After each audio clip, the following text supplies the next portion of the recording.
Hello everyone, my name is Abhijeet and आज हम लोग करने वाले हैं स्टार्ट हमारा मैक्रो इकोनॉमिक्स, जो कि हमारा सेमेस्टर 5 में 40 मार्क्स का पेपर है। तो आज हम लोग बेसिक करने वाले हैं एंड कुछ जनरल डेफिनेशंस पढ़ने वाले हैं एंड समझने वाले हैं नेशनल इनकम क्या है एंड क्यों किया जाता है। आइए सबसे पहले शुरू करते हैं। सबसे पहले मैं आपको ये बता दूं कि नेशनल इनकम होता क्या है। नेशनल इनकम का अगर मैं आपको डेफिनेशन पढ़ाऊँ तो national income is defined as the net value of all economic goods and services produced within the domestic territory of an country in an accounting year plus the net factor income from abroad. अब national income ये हम लोग से कुछ नहीं समझ आया, सिर्फ एक चीज़ समझे कि नेट वैल्यू है, बस यही समझे और कुछ ऐड हो रहा है। आइए अब इसको डिटेल में समझते हैं। मानिए ये आपका घर है, आप लोग 5 जन हैं। आप, मॉम, मम्मी, जो भी आप लोग बोलते हैं, पापा और भाई। आपका भाई यूएसए में काम करता है, जॉब इन यूएसए, और यहाँ पे आपके पापा जो हैं वो सर्विस करते हैं, कहीं भी सर्विस करते हैं। अब अगर मेरे को एक सिंपल वर्ड में समझाना हो आपको नेशनल इनकम क्या है, तो मैं आपको समझाऊंगा कि आपका घर जो है, घर में अगर मैं आपके पापा का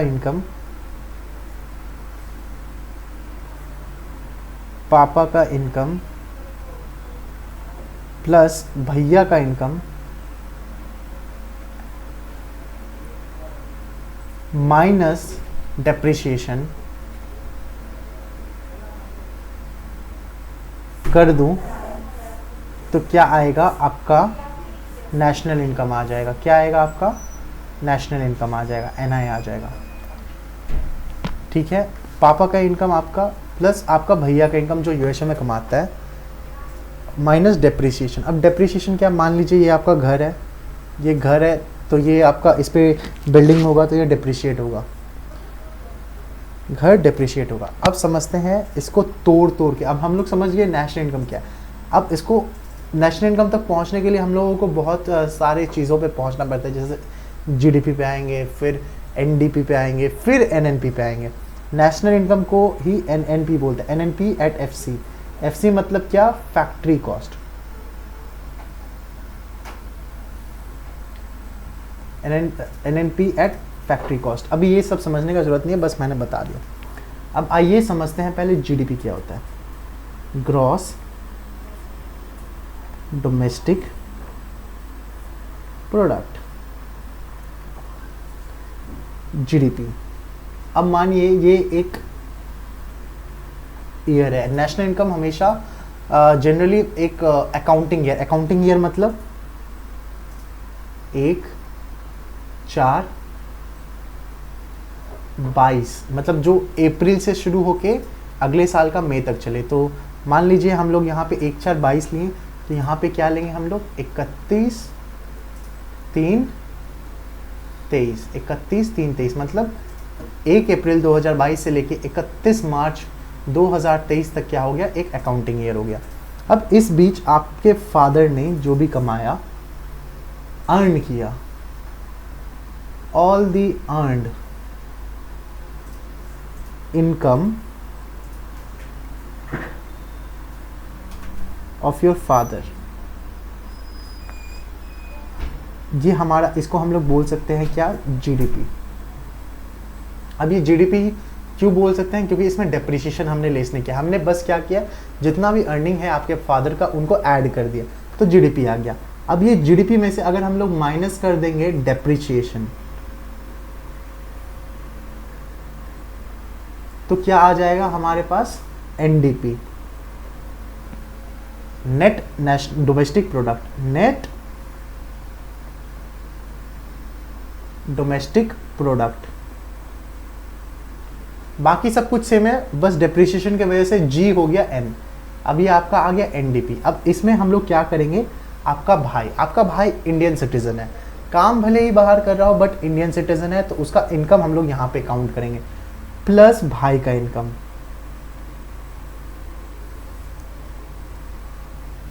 इसको अगर हम लोग ऐड कर देंगे तो क्या आ जाएगा हमारा एनएनपी आ जाएगा। और एनएनपी ही मान लीजिए ये फैक्टर कॉस्ट पे है, तो एनएनपी क्या हो गया आपका, नेशनल इनकम। आई होप ये आपको समझ में आ गया होगा कि हम लोग ये फ्लो कैसे हो रहा है। अब इसका ज़रूरत क्यों है, अब आपका घर है और अंकल ने कुछ रूल्स बना दिए कि हम लोग आटा, मतलब हम लोग फालतू खर्चा नहीं करेंगे। उस रूल्स के हिसाब से आप लोगों के सेविंग्स पे, आप लोगों के क्या बोलेंगे, रहने के तरीके पे, स्टैंडर्ड ऑफ लिविंग पे क्या इफ़ेक्ट पड़ा, उसको एनालाइज करने के लिए नेशनल इनकम ज़रूरी है। उसके बाद दूसरा, आप खुद का स्टैंडर्ड ऑफ लिविंग को दूसरे के स्टैंडर्ड ऑफ लिविंग से अगर कंपेयर करेंगे तो उसके लिए हम लोग क्या कंपेयर करते हैं, इनकम कंपेयर करते हैं, तो उसके लिए भी नेशनल इनकम ज़रूरी है। तीसरा, परफॉर्मेंस, मैं जितना कमा रहा हूँ वो उसके हिसाब से, मैं इस साल इतना कमा रहा था, मैं नेक्स्ट ईयर मैं उससे ज़्यादा कमा रहा हूँ, तो मेरा चेंज कितना हुआ, उसके लिए भी उसके लिए भी नेशनल इनकम ज़रूरी है। फिर हमारा डिमांड एंड सप्लाई, अगर मेरा इनकम बढ़ रहा है तो मैं डिमांड ज़्यादा करूँगा, अगर मेरा इनकम कम हो रहा है तो मैं डिमांड कम करूँगा। इसका वजह से क्या होगा कि सप्लाई पे इफेक्ट होगा, मैन्युफैक्चरिंग एंटिटीज़ को पता चलेगा कि हमें कितना प्रोड्यूस करना है। ये तो आपका छोटा सा घर का बात है, इसीलिए इतना ये हम लोगों को ज़रूरत पड़ता है कि आपको, मान लीजिए आपको एक सेल्फ बनाना है, तो आप वो जो सेल्फ बनाएंगे उसके लिए भी आपको अपना इनकम को दिमाग में रखना पड़ेगा। तो ये हो गया आपका एक ओवरव्यू कि नेशनल इनकम क्या है।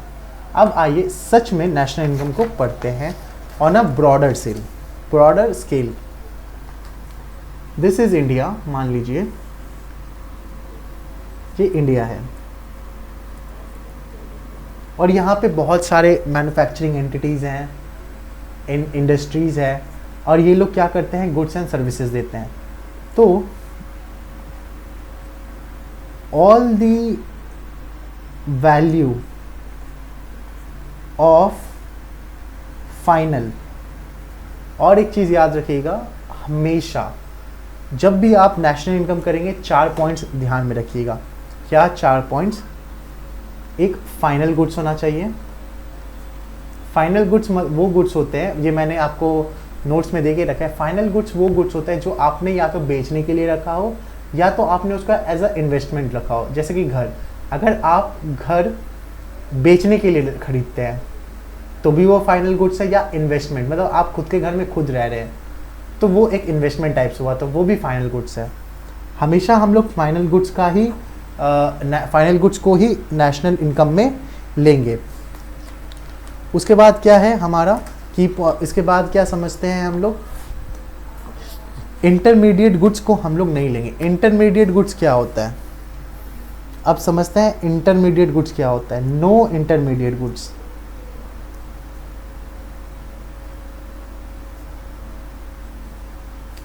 इंटरमीडिएट गुड्स वो गुड्स होते हैं जो फाइनल गुड्स के साथ कंबाइन करके बेचे जाते हैं। जैसे फॉर एग्जांपल एक कार है और कार में लगते क्या हैं, टायर्स।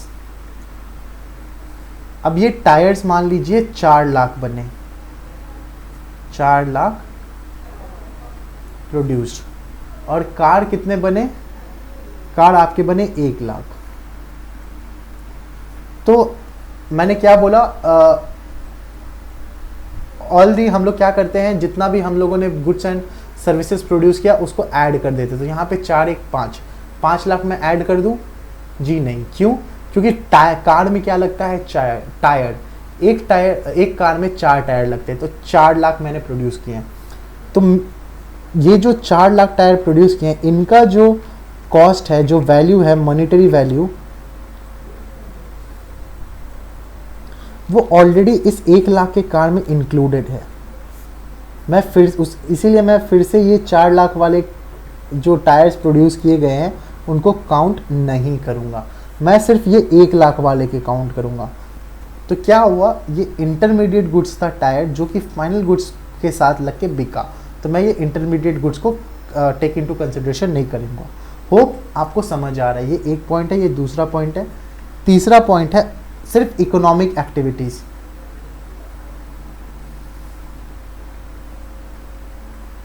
इकोनॉमिक एक्टिविटीज़ क्या होते हैं? वो एक्टिविटीज़ जो कि हम लोग मॉनेटरी मार्केट में बेच सकते हैं, मार्केट में ट्रेड कर सकते हैं, उसको बोलते हैं इकोनॉमिक एक्टिविटीज़।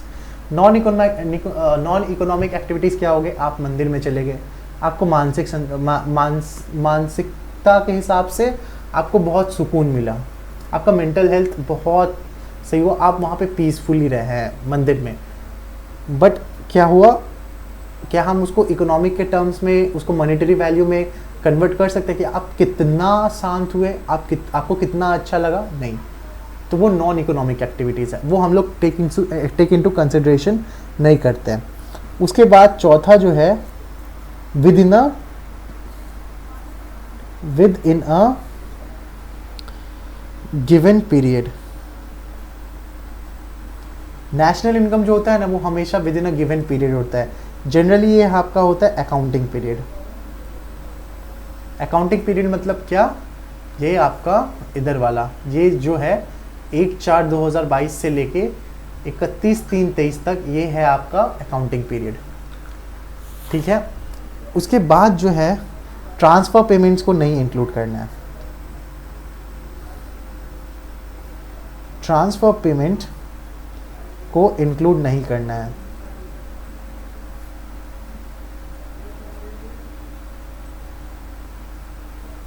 इसका मतलब क्या हुआ? यहाँ पे जब हम लोगों ने सीखा था, मैंने एक वर्ड लिखाया था, ऑल दी अर्नड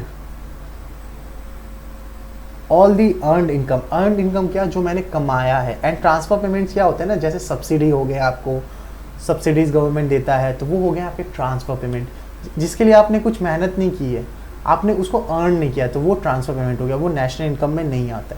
तो ये कुछ पॉइंट्स हैं जो आपको याद रखनी चाहिए। ठीक है। अब आते हैं इंडिया पे, इस पे all the value of final मतलब क्या?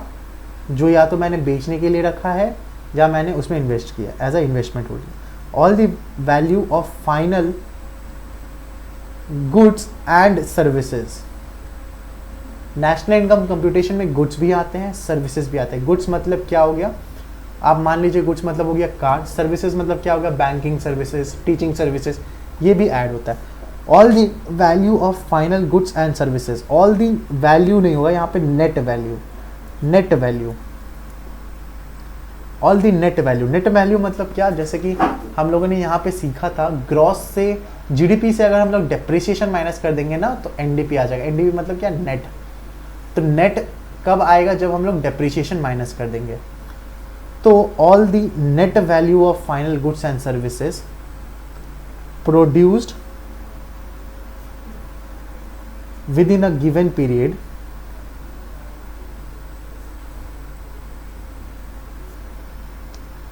in the domestic territory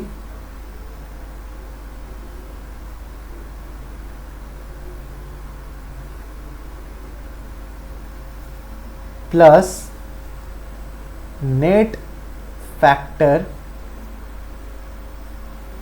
income from abroad. अब net factor income from abroad क्या होता है? जैसे कि यहाँ पे मैंने क्या बोला था, आपका भाई यूएसए में जॉब करता है वो इंडियन सिटीजन, लेकिन जॉब कहाँ करता है? यूएसए में। वैसे ही कोई यूएसए का बंदा होगा जो इंडिया में जॉब कर रहा होगा कि नहीं होगा? तो एक तरफ क्या हो रहा है कि मैं बोल रहा हूँ कि जो बाहर बंदा काम कर रहा है, मेरा मतलब इंडियन जो बाहर बंदा काम कर रहा है, उसका मैं इनकम जो है अपने नेशनल इनकम में लूँगा। तो दूसरी कंट्री क्या बोलेगी कि मेरा बंदा भी तो भाई तुम्हारे पास काम कर रहा है, उसका इनकम फिर मैं लूँगा।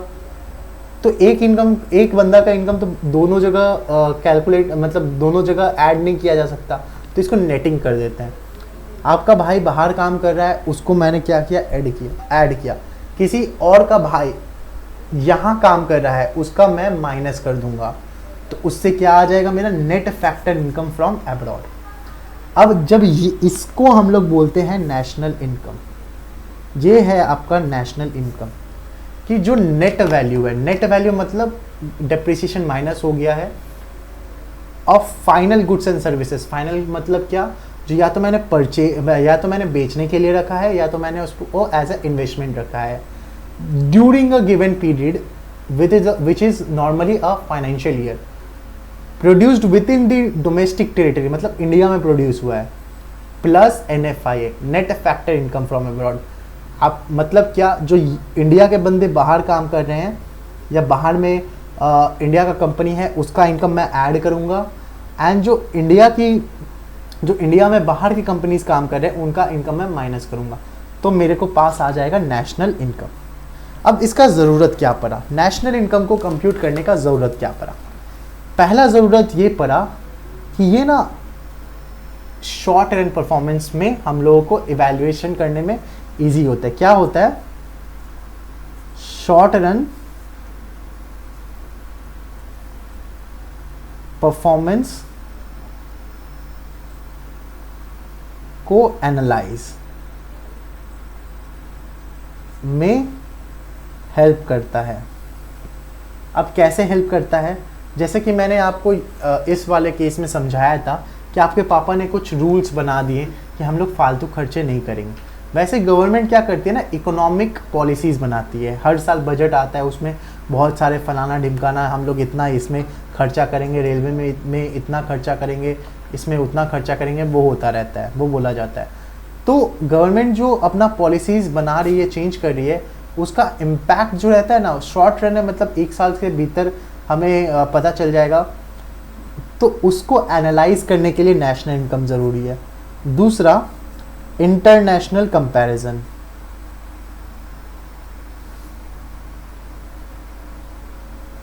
अब इंटरनेशनल कंपैरिजन मतलब क्या? आप लोग सुन रहे होंगे कि हमारी इंडिया जो है अब $5 ट्रिलियन की इकोनॉमी बनने वाली है। अब ये 5 ट्रिलियन इकोनॉमी को हम किसके साथ कंपेयर करेंगे? यूएसए के साथ। यूएसए की कितनी है? 25-30 ट्रिलियन डॉलर होगी ही मिनिमम। मैंने देखा नहीं है, बट एक एज एन एग्जांपल मैं बोल रहा हूँ।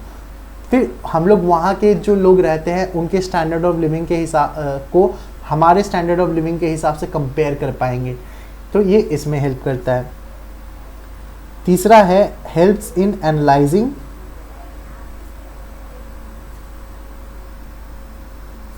Demand and supply. अब इसका मतलब क्या हुआ? अगर नेशनल इनकम बढ़ रहा है तो क्या है, इकोनॉमी बढ़ रही है। अब इकोनॉमी बढ़ेगी तो डिमांड ज़्यादा होगा कि कम होगा? ऑब्वियसली डिमांड ज़्यादा होगा। तो इससे क्या पता चलेगा? डिमांड ज़्यादा होगा तो कंपनीज़ को पता रहेगा कि हमें भाई मैन्युफैक्चर करना है और यहाँ पे हमारा पोटेंशियल है, हम लोग यहाँ पे अच्छे से काम कर सकते हैं और प्रॉफिट कमा सकते हैं। तो ये 3 जो कारण है ये मेन है। उसके बाद गवर्नमेंट को हेल्प करेगा सेक्टर स्पेसिफिक, एक सेकेंड, उसके बाद गवर्नमेंट को हेल्प करेगा ये सेक्टर स्पेसिफिक आपका वो बनाने में, क्या बोलते हैं, आपका सेक्टर स्पेसिफिक गवर्नमेंट पॉलिसीज़ बनाने में। जब हम लोग नेशनल इनकम कंप्यूट करते हैं, हम लोग सेक्टर के हिसाब से देखते हैं, इस सेक्टर ने इतना कमाया, इस सेक्टर ने इतना कमाया, आओ ऐड करें, डिप्रिसिएशन लेस करें, हो गया। तो उस हिसाब से सेक्टर हमें जिस सेक्टर का इनकम कम होगा एंड हमें चाहिए कि उसमें हमें और उसका पोटेंशियल ज़्यादा है, तो हम उसके लिए एक अलग से इकोनॉमिक पॉलिसीज़ बना सकते हैं। वो कब पॉसिबल होगा? अगर हम लोग नेशनल इनकम कंप्यूट करेंगे तो। ठीक है, तो ये कुछ, उसके बाद लेवल ऑफ इकोनॉमी पता चलता है। लेवल ऑफ इकोनॉमी मतलब क्या? वही कि हमारा इंडिया 5 ट्रिलियन का होने वाला है। 5 ट्रिलियन क्या मतलब? ये हमारा लेवल ऑफ इकोनॉमी बता रहा है कि हम लोग 5 ट्रिलियन के होने वाले हैं। इसके बाद एक कॉन्सेप्ट आता है पर कैपिटा।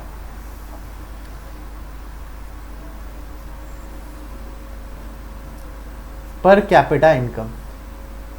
अब पर कैपिटा इनकम क्या होता है आपको पता है? नेशनल इनकम को ही अगर हम पॉपुलेशन के हिसाब से, पॉल्यूशन नहीं, पॉपुलेशन से डिवाइड कर देंगे तो हमें क्या पता चलेगा? Per capita. नाम से ही पता चले पर कैपिटा मतलब पर हेड। अब सोचिए, जैसे कि नेशनल इनकम आप सोचिए, कोई भी कंपनी का नेशनल इनकम, कोई भी कंट्री का नेशनल इनकम 100 करोड़ है, 100 CR, इससे ज़्यादा ही होता है, ये तो बहुत कम बोल दिया मैंने। और वहाँ पे केवल 1000 लोग रह रहे हैं। 1000 के, तो इसका पर कैपिटा इनकम क्या होगा 100 CR, 100 करोड़ डिवाइडेड बाय 1000।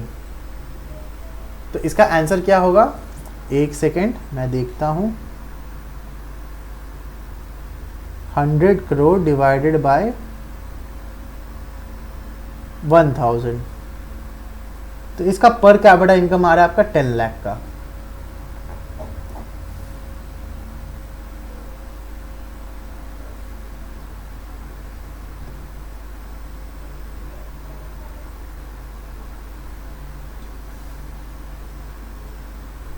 ये 1 करोड़ होगा, 1 करोड़ होगा, ये 1 CR। तो इसका आंसर क्या आएगा, ये 1 CR आएगा। तो इसको बोलते हैं per capita national income per capita, मतलब हर एक इंसान कितना कमा रहा है ऑन एन एवरेज, इसको हम लोग एवरेज ले लेते हैं। इसके बाद हम लोग आइए अब हम लोगों ने एक ओवरव्यू समझ लिया कि क्या है। इसके बाद आइए हम लोग थोड़ा अब टेक्निकल लैंग्वेजेस में पढ़ते हैं। तो हमारा ये जो आज का एजेंडा है वो है डिटर्मिनेशन ऑफ नेशनल इनकम, हम लोग ये सीखेंगे। उससे पहले हम लोग different concepts of national income समझेंगे, फिर मेजरमेंट कैसे करना है, इसका 3 मेथड है, income method, expenditure method, value added method, और फिर सीखेंगे कि लिमिटेशन और चैलेंजेस क्या हैं नेशनल इनकम कंप्यूटेशन में। आइए अब जीडीपी समझते हैं। मैंने आपको उसमें फैमिली वाले, जब मैं आपको आपके फैमिली के हिसाब से समझा रहा था, तब मैंने क्या बोला कि आपके फादर का इनकम को मैंने ऐड कर दिया जो कि इंडिया में है, तो वो क्या हो जाएगा, वो आपका हो जाएगा जीडीपी। अब यहाँ पे समझते हैं इन्होंने क्या बोला है। GDP is a measure of market value of all final economic goods and services. ये कब मार्केट वैल्यू बोलेंगे, जब ये जीडीपी एट एमपी बोलेगा। अगर ये जीडीपी एट एमपी बोलेगा तभी हम लोग यहाँ पे मार्केट वैल्यू बोलेंगे। अगर ये जीडीपी एट एमपी नहीं बोला तो हम लोग क्या बोलेंगे, मॉनेटरी वैल्यू।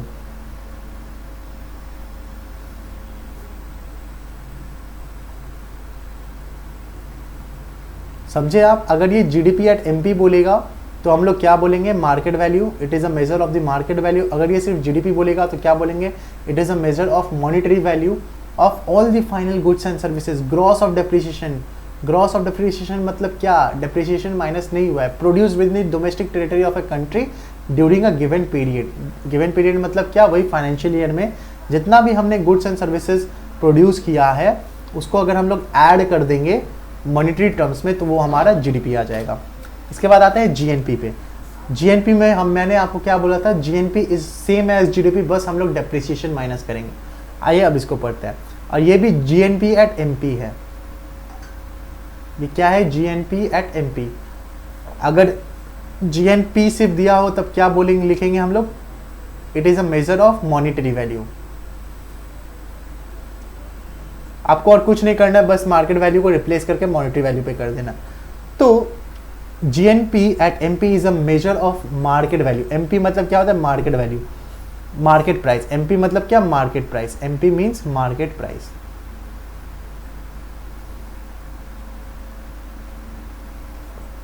तो GNP is a measure of the market value of all final economic and goods and services.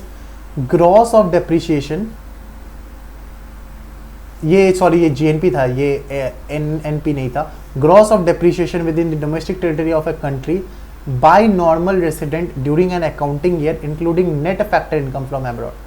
अब जैसे मैंने आपको वहाँ पे क्या सिखाया था, एक सेकेंड आप कंफ्यूज ना हो, मैंने आपको क्या सिखाया था कि जीडीपी में से माइनस करके डिप्रिसिएशन करेंगे, एनडीपी आएगा, फिर अपने भाई का इनकम जिसको हम लोग एनएफआईए बोलते हैं, net factor income from abroad, NFIA. अगर मैंने कुछ दिया नहीं है, मतलब बाहर के बंदे इंडिया में काम नहीं कर रहे लेकिन हमारे बंदे बाहर काम कर रहे हैं, तो बाहर से जो पैसा आएगा वो मैं ऐड करूँगा, लेकिन हम लोगों ने कुछ भेजा नहीं है तो वो ज़ीरो हो गया। तो इसमें आपका भाई का इनकम ऐड करेंगे तो क्या आएगा, एनएनपी। वैसे ही अब यहाँ पे क्या हो रहा है कि जीडीपी में से अब यहाँ पे ये लोग क्या कर रहे हैं, ये लोग जीडीपी में डेप्रिसिएशन माइनस नहीं कर रहे हैं, ये लोग सीधा आपका प्लस भाई का इनकम कर दे रहे हैं, भाई का इनकम। एंड भाई का इनकम को क्या बोलते हैं, NFI, net factor income from abroad. NFI मतलब भाई का इनकम, ये बस याद रखने के लिए कि भाई का इनकम मतलब क्या, NFI मतलब क्या, हमारे बंदे जो बाहर काम कर रहे हैं उनका ऐड करो, उनके बंदे जो यहाँ पे काम कर रहे हैं उनका माइनस करो, नेटिंग कर दो बस। और वो एक क्या बोलते हैं आपका अकाउंटिंग ईयर में, बाकी सब कुछ सेम एज GDP है, ठीक है। आई होप आपने GNP समझ लिया। उसके बाद नेशनल इनकम, जैसा मैंने आपको बोला था, net value of all economic goods and services produced within the domestic territory of an country in an accounting year plus net factor income from abroad, मतलब सब कुछ ऐड कर देना। उसके बाद आपका GDP, उसके बाद आपका आता है NDP। अब NDP is a measure of all market value. अब यहाँ पे MP दिया हुआ है इसीलिए मार्केट वैल्यू, अगर MP नहीं दिया हुआ रहता तो हम लोग क्या लिखते हैं, हम लोग लिखते आपका मॉनिटरी वैल्यू। तो NDP at MP is a measure of market value of all final goods and services produced within the domestic territory of a country by its normal resident and non-resident। GDP में हम लोग सबका add करेंगे। During an accounting year less depreciation, ये वो वाला बात हो गया जहाँ पे मैंने बोला था GDP में से सिर्फ आप डेप्रिसिएशन माइनस कर दो, आपका NDP आ गया, ठीक है। तो ये इतना कुछ इंपॉर्टेंट है नहीं, अगर आप एक का अगर आप समझ जाओगे तो बाकी ये समझना डिफिकल्ट नहीं है। उसके बाद आ गया net national product at market price, NNP at MP।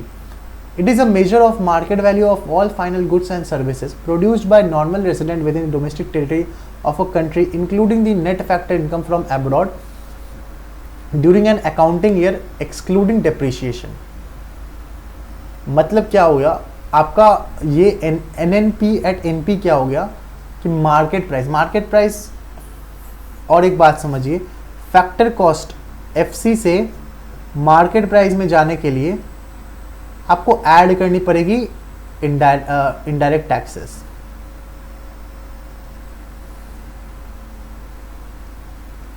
आपको ऐड करनी पड़ेगी इनडायरेक्ट टैक्सेस और आपको फिर लेस करनी पड़ेगी सब्सिडी, अगर है तो, अगर गवर्नमेंट दे रही है तो। और इसी को हम लोग बोलते हैं क्या, इसी को हम लोग बोलते हैं नेट इनडायरेक्ट टैक्सेस। तो हम NDP एट MP पे आ गए। अब ये NDP एट MP पे अगर हम लोग भाई का इनकम ऐड कर देंगे प्लस भाई का इनकम कर देंगे तो क्या आ जाएगा, NNP at MP। I hope आपको समझ आ रहा है, थोड़ा ये केयरफुली आप समझना, टफ नहीं है, थोड़ा बस अटेंशन चाहिए। उसके बाद कुछ इंपॉर्टेंट पॉइंट्स, जैसा कि मैंने आपको बताया था कि only final goods and services क्या होते हैं, जो आइदर फॉर कंजम्पशन हो या फॉर इन्वेस्टमेंट हो। नो इंटरमीडिएट गुड्स वो गुड्स होते हैं जो कि फाइनल गुड्स के साथ पंच करके बेचे जाते हैं। जैसे कि कार वाला में मैंने बोला था कि टायर कार में लगा के बेच दिया गया है, तो अब वो जो टायर प्रोड्यूस हुआ है उसका मैं वैल्यू फिर से ऐड नहीं करूंगा वाइल नेशनल इनकम कंप्यूटेशन। क्यों? क्योंकि वो कार के वैल्यू में ऐड हो गया है। उसके बाद इकोनॉमिक एक्टिविटीज़, वही इकोनॉमिक एक्टिविटीज़ मतलब क्या, जो कि आप मार्केट में जाके उसको ट्रेड कर सकते हो, उसको इकोनॉमिक एक्टिविटीज़ बोलते हैं। जो एक्सचेंज कर सकते हो आप मार्केट में एट अ मार्केट प्राइस, ठीक है, उसको इकोनॉमिक एक्टिविटीज़ बोलते हैं। उसके बाद समझते हैं स्टॉक क्या होता है। स्टॉक मतलब क्या होता है, stock refers to the level of a variable. अब वेरिएबल मतलब क्या, at a point of time. Stock refers to the level of variable. जैसे कि आपने कार खरीदा, अब मैंने बोला कि वेस्ट बंगाल में 1 लाख कार हैं। अब ये क्या हो गया, वेस्ट बंगाल में आज के दिन 1 लाख कार हैं। ये क्या हो गया, ये हो गया आपका स्टॉक। या वेस्ट बंगाल में आज के दिन 10 करोड़ रुपए सेविंग अकाउंट में पड़े हैं या 100 करोड़ रुपए सेविंग अकाउंट में पड़े हैं। ये क्या होगा, ये आपका स्टॉक हो गया। भाई फ्लो क्या हुआ कि ये ना आपका एक पीरियड का चेंज बताएगा। जैसा कि मैंने बोला कि आपने एक महीने में 10,000 कमाए, ये क्या हो गया, ये आपका फ्लो हो गया। एक दिन नहीं, ड्यूरिंग अ पर्टिकुलर पीरियड, उसको फ्लो बोलते हैं। पर कैपिटा इनकम हमने समझ लिया, national income by total population को हम लोग पर कैपिटा इनकम बोलते हैं। सेविंग्स क्या होता है, इनकम में से अगर आप, ये इसको हटा दो आप, इनकम में से अगर आप माइनस कर दोगे कंजम्पशन तो आपका आ जाएगा सेविंग। उसके बाद समझते हैं यूजफुलनेस। जैसा कि मैंने आपको बताया था वहाँ पे कि नेशनल इनकम यूज़ होता है evaluating the short run performance. अगर आप शॉर्ट रन परफॉर्मेंस को एनालाइज करना चाहते हो, इवेल्युएट करना चाहते हो, तो आपको नेशनल इनकम करना है। Determination of present and future demand. National income के हिसाब से आप डिटरमाइन कर सकते हो कि आपका अभी का डिमांड क्या है और आगे कैसा रहेगा। उसके बाद मेजर ऑफ इकोनॉमिक वेलफेयर। इसका मतलब क्या कि नेशनल इनकम कैसे डिस्ट्रीब्यूटेड है एक इकोनॉमी में। क्या ऐसा है कि अनइवन डिस्ट्रीब्यूशन है, जैसे कि इंडिया में अनइवन डिस्ट्रीब्यूशन है, कुछ लोग हज़ारों करोड़ों कमा रहे हैं और कुछ लोग 1000 रुपये भी नहीं कमा पा रहे हैं, तो इंडिया में अनइवन डिस्ट्रीब्यूशन है। उसके बाद इंटरनेशनल कंपैरिजन, जैसे कि मैंने आपको बोला था कि स्टैंडर्ड ऑफ लिविंग आप कंपेयर कर सकते हो यहाँ का वहाँ के बच्चों के वहाँ से, मतलब बाहर से। उसके बाद इकोनॉमिक फोरकास्टिंग। अगर आपको इकोनॉमिक फोरकास्ट करना है तो नेशनल इनकम के बिना आप नहीं कर सकते, इसको आप मोस्ट नेसेसरी मानिए, एब्सोल्युटली नेसेसरी है प्रोजेक्शन करने के लिए। और ये फिर आते हैं हमारे मेजरमेंट ऑफ नेशनल इनकम। इसमें 3 मेथड है, एक आपका वैल्यू एडेड मेथड जिसको प्रोडक्शन मेथड बोलते हैं, एक है इनकम मेथड और एक है एक्सपेंस मेथड। तो नेक्स्ट क्लास हम लोग यहाँ मेजरमेंट ऑफ नेशनल इनकम से शुरू करने वाले हैं। तब तक मैं बोलूँगा इकोनॉमिक्स में आपको थोड़ा एफर्ट ज़्यादा डालना पड़ेगा। सब्जेक्ट हार्ड नहीं है, थोड़ा कंसेप्चुअल है, थोड़ा प्रैक्टिकल है, तो आपको उस हिसाब से पढ़ना पड़ेगा। तो आप एक बार इस वीडियो को वापस से पढ़ लो और जो जो मैंने नोट्स दिए उसको आप एक बार और गो थ्रू करो, तो आपको और अच्छे से समझ आएगा। तब तक के लिए all the best, thank you, take care, bye bye.